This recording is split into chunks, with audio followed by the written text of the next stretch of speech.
మన car accident video పెట్టి almost 1 month అవుతుంది. అప్పటి నుంచి ఇప్పటివరకు ఏం అప్డేట్ లేదు. వాళ్ళు మనకి అవి అప్డేట్ ఇవ్వట్లేదు, మీకు అప్డేట్ ఇవ్వడానికి. సో మీ అందరూ తెలుసు, August 26 రోజు మన కార్కి యాక్సిడెంట్ చేసింది ఆటోమోటివ్ ప్రైవేట్ లిమిటెడ్ వాళ్ళు. సో ఈ గుడిమల్కాపూర్ బ్రాంచ్ మనం చిన్న సెన్సార్ ఇష్యూ చెప్పి వాళ్ళకి రిపేర్ కోసం ఇస్తే రోడ్ టెస్ట్ తీసుకెళ్లి స్పీడింగ్ చేసి యాక్సిడెంట్ చేశారు. సో అప్పటి నుంచి ఇప్పటివరకు మనకి అప్డేట్ ఇవ్వట్లేదు. కంపెన్సేషన్ గురించి ఇన్సూరెన్స్ ప్రాసెస్ కూడా చాలా డిలే చేస్తున్నారు. మన మొబిలిటీకి ఇబ్బంది కాకుండా ఒక లూనార్ వెహికల్ ప్రొవైడ్ చేశారు. చూడండి ఎంత అన్సేఫ్ కండిషన్ లో ఉన్న లూనార్ వెహికల్ ప్రొవైడ్ చేశారు. ఈ టైర్స్ చూస్తే మీకు అర్థమవుతుంది. అసలు ఈ టైర్ ఎవరు యూజ్ చేయరు. ఇలాంటి టైర్ ఇక్కడ ఉంది కాబట్టి స్టెప్నీ అనుకోకండి. యాక్చువల్లీ ఇది మనకి ఇచ్చినప్పుడు ఫ్రంట్ సైడ్ రైట్ సైడ్ లో మనకి ఫిక్స్ చేసి ఇచ్చారు. సో వాళ్ళకి తెలుసు ఇది అన్సేఫ్ కండిషన్ లో ఉన్న టైర్స్ అని చెప్పేసి, అందులో గాలి ఎయిర్ వెళ్తుందని తెలుసు. కాకపోతే ఆల్రెడీ అప్పటికే మొత్తం పంచర్స్ ఉన్నాయి. దీనికి పెద్ద పంచర్ ఉంది, దీనికి పంచర్ ఉంది, అది స్టెప్నీకి ఇచ్చారు.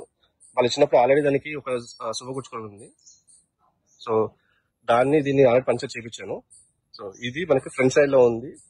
అది ఎంత చేసినా గానీ అది ఐడెంటిఫై చేయలేకపోయిన పంచర్. తర్వాత అర్థమైంది దానికి చాలా పెద్ద పంచర్ ఉంది. ప్లస్ ఇది అన్సేఫ్ కండిషన్ ఉన్న టైర్ ఇది. సో ఈ టైర్ యూజ్ చేసి మేము హైవే మీద అవుట్ స్టేషన్కి వెళ్ళామండి. నాకు ఇప్పుడు భయం వేస్తుంది. ఇది కనుక ఏమైనా జరిగి ఉంటే అప్పుడు సిచ్యువేషన్ ఎలా ఉందో అసలు ఇమాజిన్ చేసుకోలేనండి. ఇది ఏ క్షణమైన బరస్ట్ అవ్వచ్చు. ఇది హైవే మీద వెళ్తున్నప్పుడు.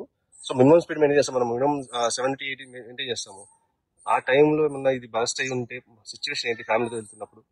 సో ఇలాంటి అన్సేఫ్ కండిషన్ ఉన్న కార్ని మనకి ప్రొవైడ్ చేసి, మన కార్కి సంబంధించిన అప్డేట్స్ ఇవ్వకుండా, కంపల్సేషన్ గురించి చెప్పకుండా, అసలు ఇన్సూరెన్స్ ప్రాసెస్ ట్రాన్స్పరెన్సీ లేదండి వాళ్ళ దగ్గర. ఇది చూడండి, ఆల్రెడీ స్టెప్నీ టైర్ ఇచ్చారు, ఇది కూడా అన్సేఫ్ కండిషన్ ఉంది. మీరు చెప్పండి, ఇలాంటి సిచ్యువేషన్ లో మీ కార్ని ఎప్పుడైనా ఈ ఆటోమోటివ్ ప్రైవేట్ లిమిటెడ్ వాళ్ళకి ఇస్తారా? అసలు డేర్ చేయగలరా?